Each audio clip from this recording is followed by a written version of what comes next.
Timu yetu yuko vizuri. Of course mechi yetu ya kwanza nyumbani itakuwa ni mechi muhimu sana, mechi ngumu sana. Kwa niaba ya wachezaji na coaching staff, management, tumefanya maandalizi yote vizuri, na leo tuko na session yetu ya mwisho. Wachezaji wote wako fit, na pia wachezaji ambao hatujaweza kupata kwenye hizo mechi mbili zilizopita tunategemea pia kuwapata kwa hii mechi, so itakuwa ni boost kubwa sana kwa kikosi chetu.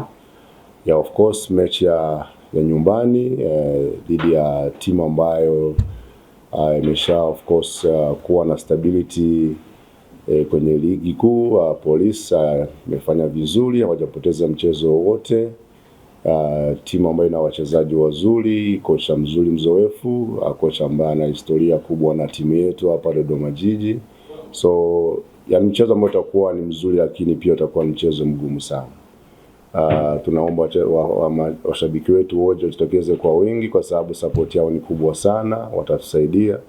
Na of course wachezaji wetu pia wanajua muhimu wa hii game, wanajua of course hatujaweza kupata alama 3 tangu ligi ianze, so we hope hii ndio itakuwa mechi yetu ya kwanza na kupata alama 3.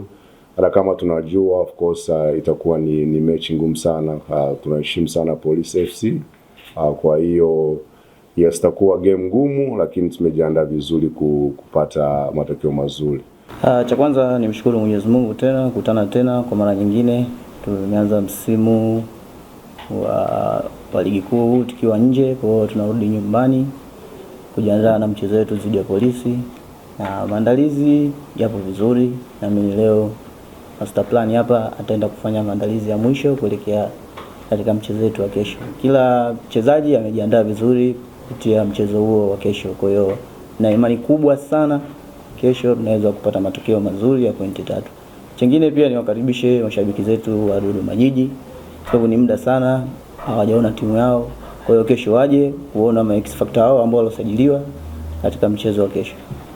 Kikubwa ni kupambana. Tunajua mechi zilizopita hatujafanya vizuri sana. Yaani Dodoma Jiji ambayo inajulikana sio ile ambayo mechi mbili ambazo zimepita. Kwa hiyo nina imani kesho naenda kufanya kitu ambacho kinakuwa tofauti sana na hizo mechi ambazo zilizopita.